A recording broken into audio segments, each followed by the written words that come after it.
Leitura do Didaquê, a instrução dos 12 apóstolos. A Didaquê é um catecismo cristão escrito entre 60 e 90 d.C., talvez até antes da destruição do Templo de Jerusalém, provavelmente na Palestina ou na Síria. Trata-se certamente do documento mais importante da era pós-apostólica, a mais antiga fonte de legislação eclesiástica que possuímos. Quaestem, ao que parece, é fruto de reunião de diversas fontes orais e escritas e que bem retratam a tradição das primeiras comunidades cristãs. Essa antiguidade explica porque algumas igrejas chegaram a considerá-lo um escrito canônico. Apesar de ter sido redigido nos primórdios do cristianismo, sua mensagem é válida para os dias de hoje. Entre os assuntos tratados, podemos destacar a repetição das palavras de Mateus 5,26, que contribuíram para a definição da doutrina sobre o purgatório, Didaquê 1,5, a proibição do aborto, Didaquê 2,2, e do esoterismo e astrologia, Didaquê 3,4. A exortação pela unidade dos cristãos, Didaquê 4,3. Os sacramentos do batismo, Didaquê 7. Confissão dos pecados, Didaquê 4,14,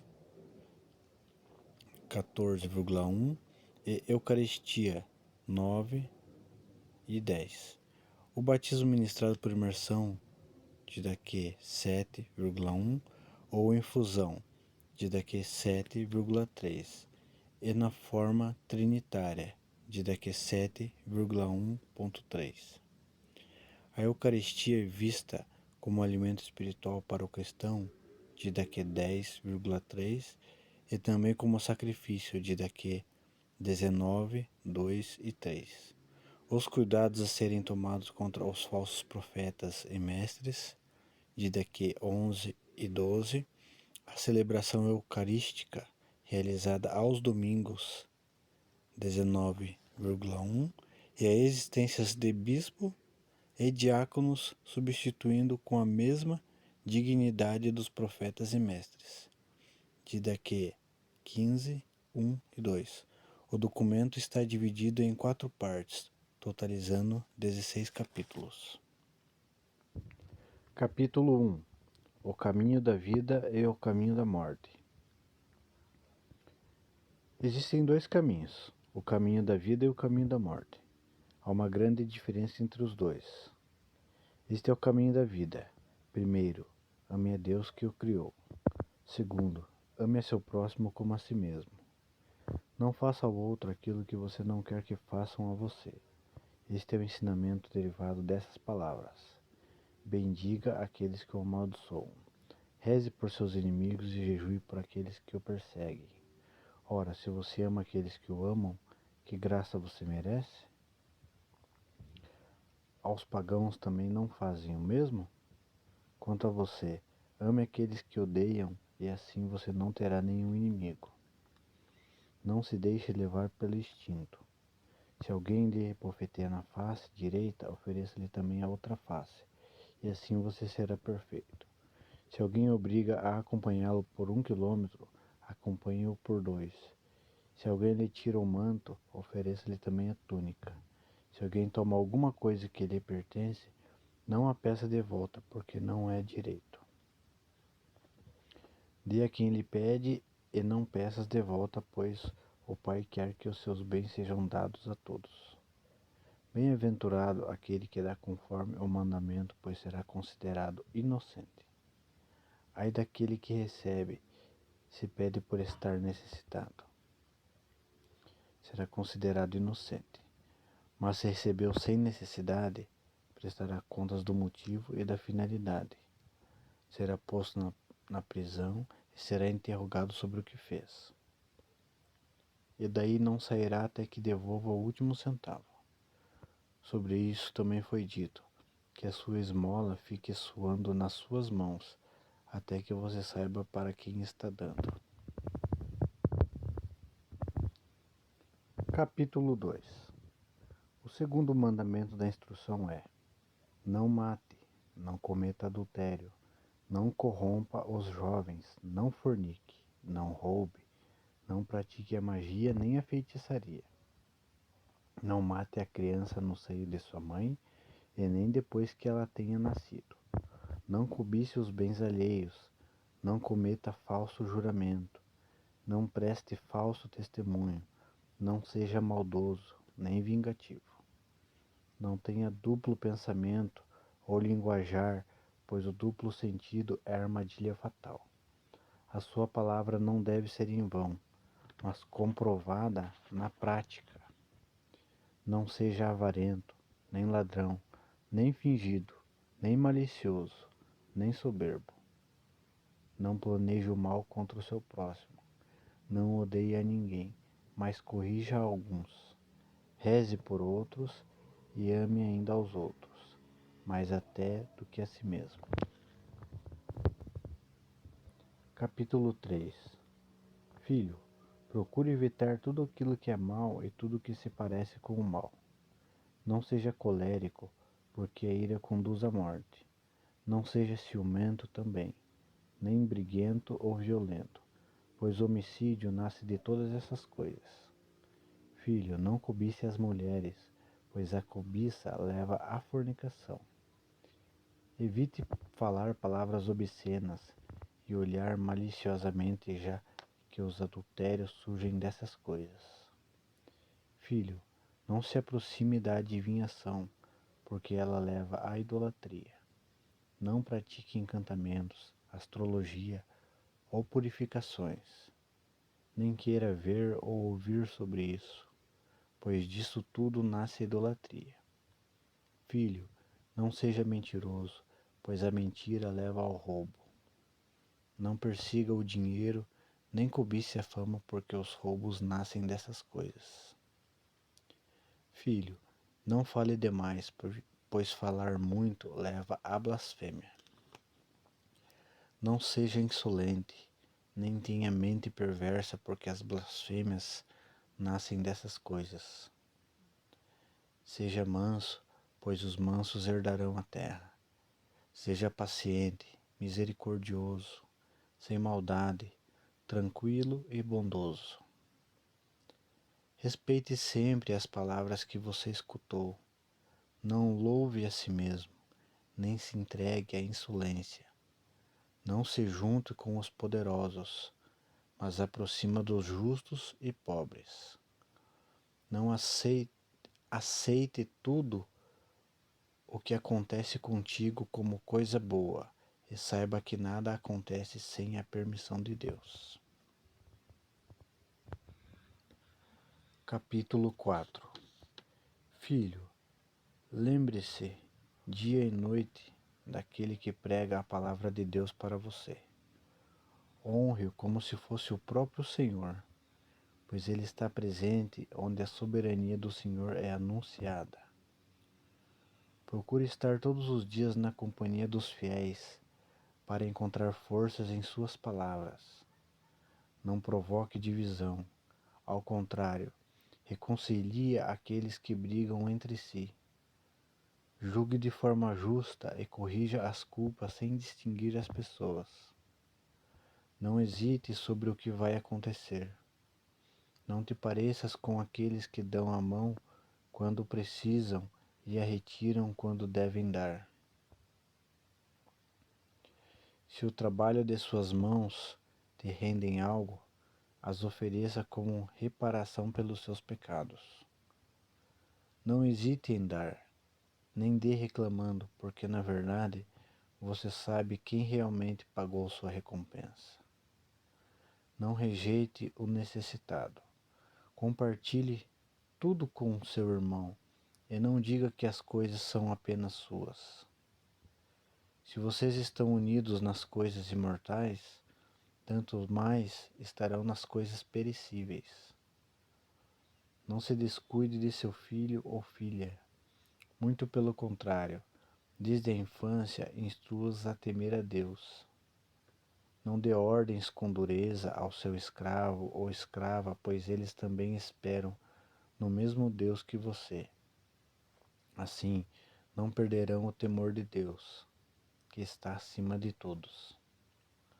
Certamente ele não virá chamar a pessoa pela aparência, mas somente aqueles que foram preparados pelo Espírito.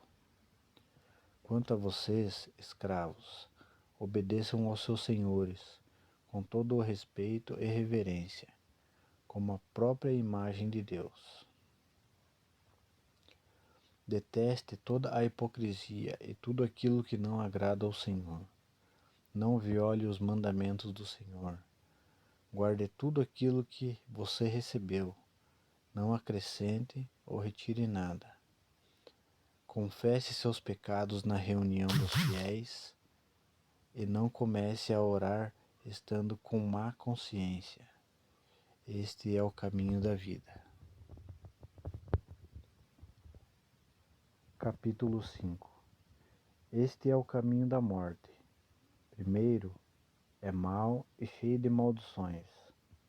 Homicídios, adultérios, paixões, fornicações, roubos, idolatria, magias, feitiçarias, rapinas, falsos testemunhos, hipocrisias, coração com duplo sentido, fraudes, orgulho, maldades, arrogância, avareza, palavras obscenas, ciúmes, insolência, altivez, ostentação e falta de temor de Deus. Nesse caminho trilham os perseguidores dos justos, os inimigos da verdade, os amantes da mentira, os ignorantes da justiça, os que não desejam o bem nem o justo julgamento, os que não praticam o bem, mas o mal, a calma e a paciência estão longe deles. Estes amam as coisas vãs, são ávidos por recompensas, não se compadecem com os pobres, não se importam com os perseguidos, não reconhecem o Criador, são também assassinos de crianças, corruptores da imagem de Deus, desprezam os necessitados, oprimem os aflitos, defendem os ricos, julgam injustamente os pobres e, finalmente, são pecadores consumados. Filho, afaste-se disso tudo. Capítulo 6. Fique atento para que ninguém o afaste do caminho da instrução, pois quem faz isso ensina coisas que não pertencem a Deus. Você será perfeito se conseguir carregar todo o jugo do Senhor. Se isso não for possível, faça o que puder. A respeito da comida, observe o que puder. Não coma nada do que é sacrificado aos ídolos, pois esse culto é destinado a deuses mortos. Capítulo 7. A celebração litúrgica. Quanto ao batismo, faça assim. Depois de ditas todas essas coisas, batize em água corrente, em nome do Pai, e do Filho, e do Espírito Santo. Se você não tiver água corrente, batize em outra água. Se não puder batizar com água fria, faça com água quente.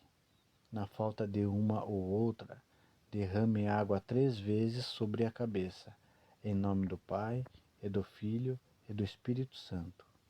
Antes de batizar, tanto aquele que batiza como o batizando, bem como aqueles que puderem, devem observar o jejum. Você deve ordenar ao batizando um jejum de 1 ou 2 dias.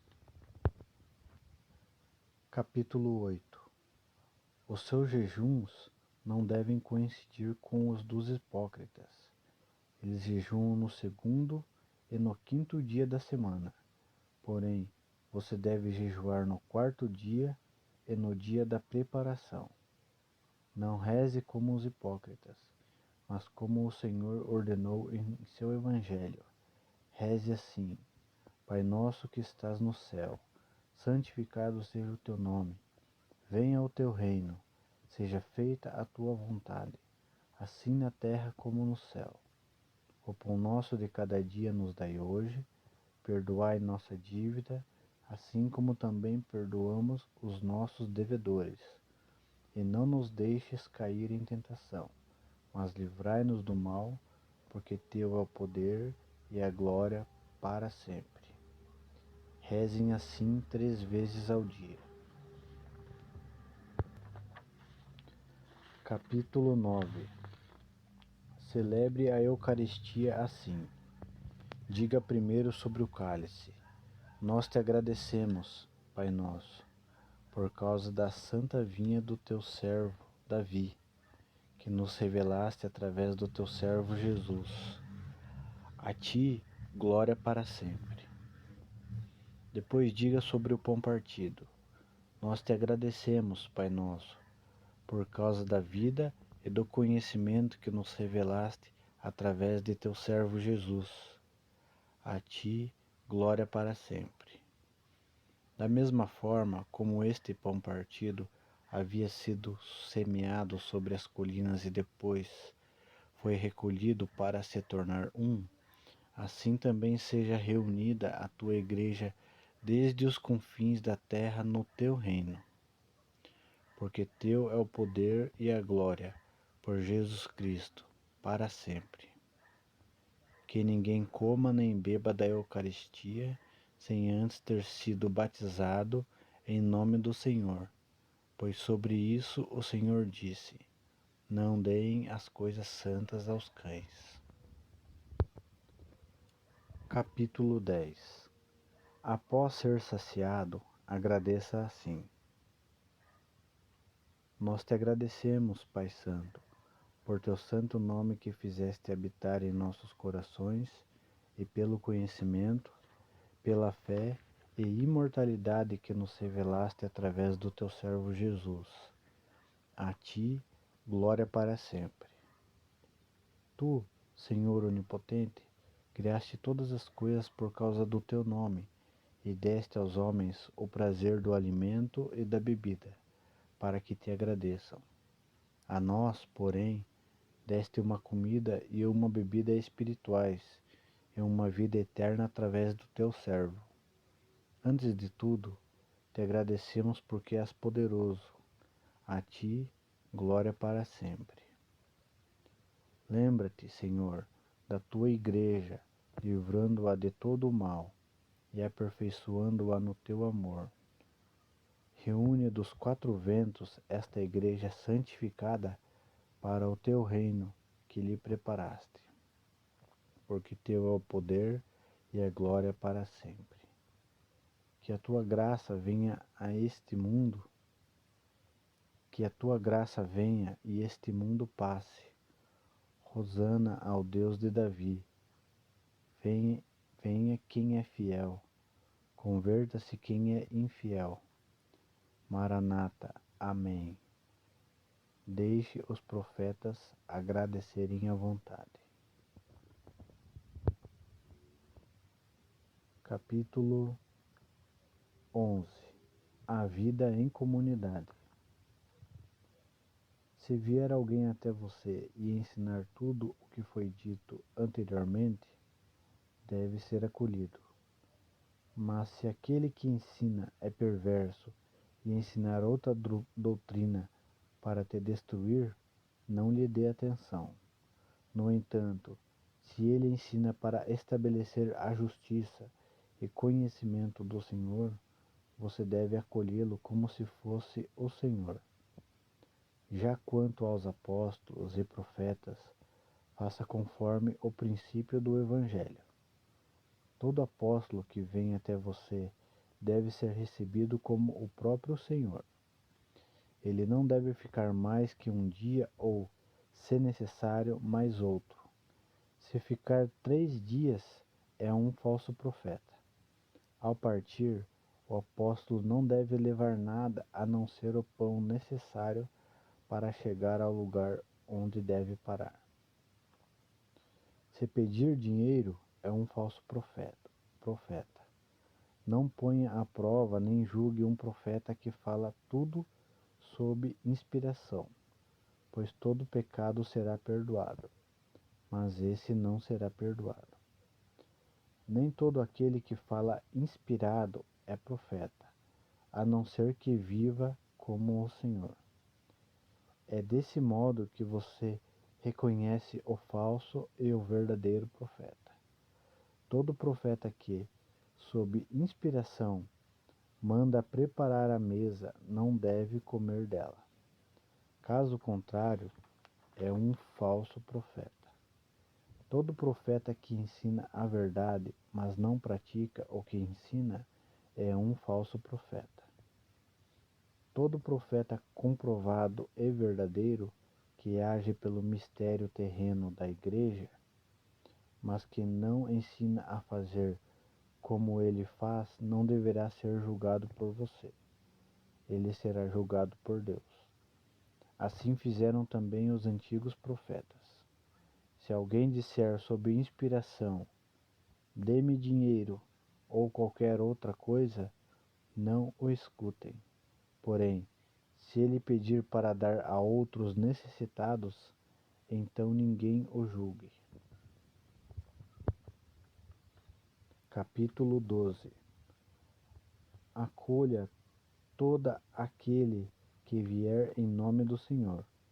Depois, examine para conhecê-lo, pois você tem discernimento para distinguir a esquerda da direita.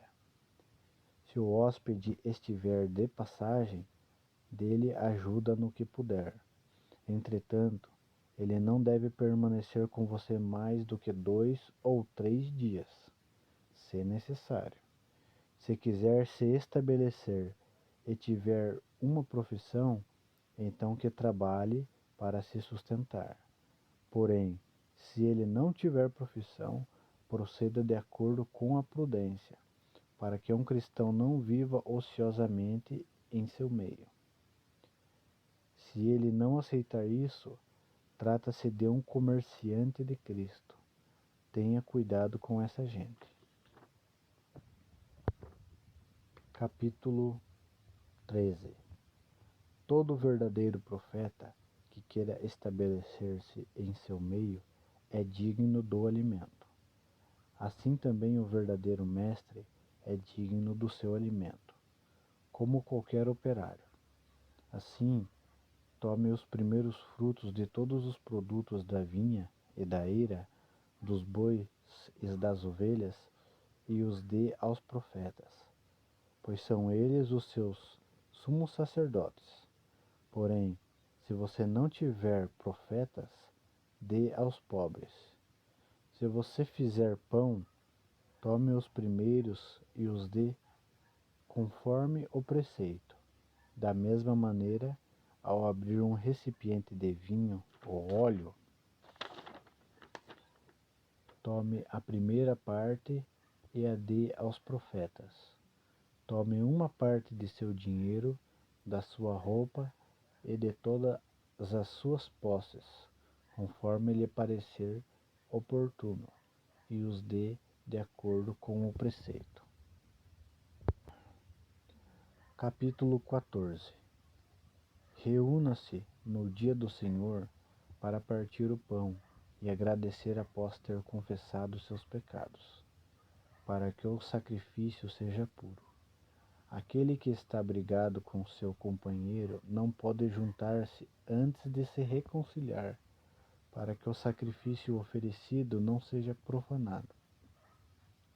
Este é o sacrifício do qual o Senhor disse: em todo lugar e em todo tempo seja oferecido um sacrifício puro, porque sou um grande rei, diz o Senhor, e o meu nome é admirável entre as nações.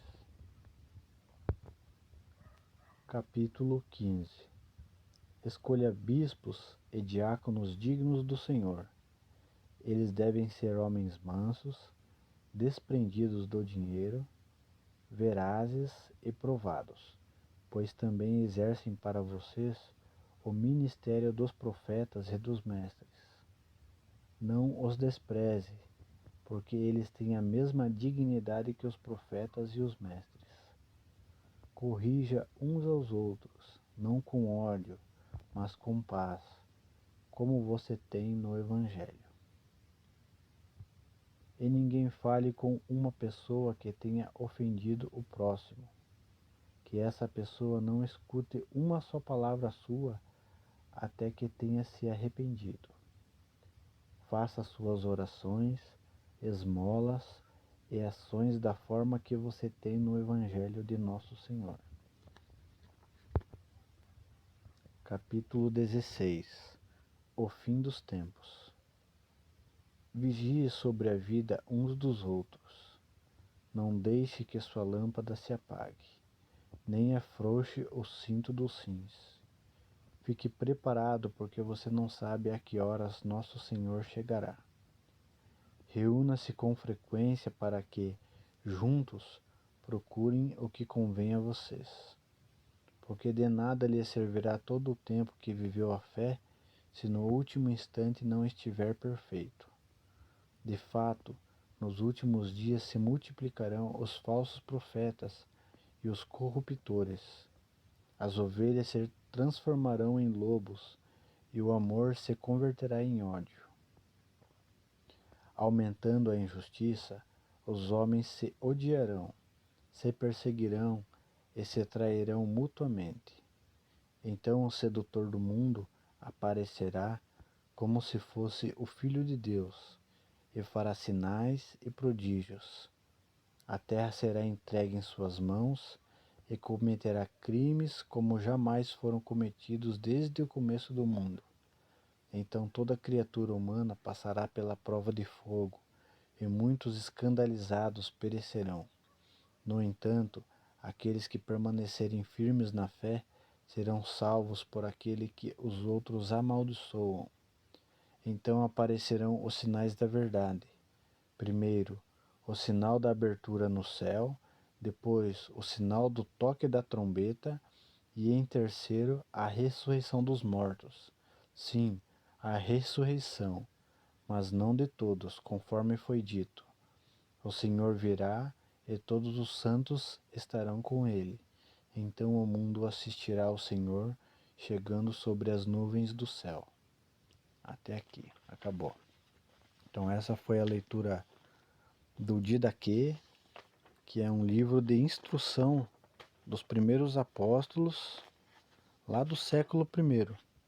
Lá no início da igreja, eles escreveram esse livro aqui para saber como tratar entre os irmãos, como receber os pregadores da igreja e saber diferenciar entre os falsos apóstolos, os falsos profetas e os verdadeiros apóstolos e verdadeiros profetas.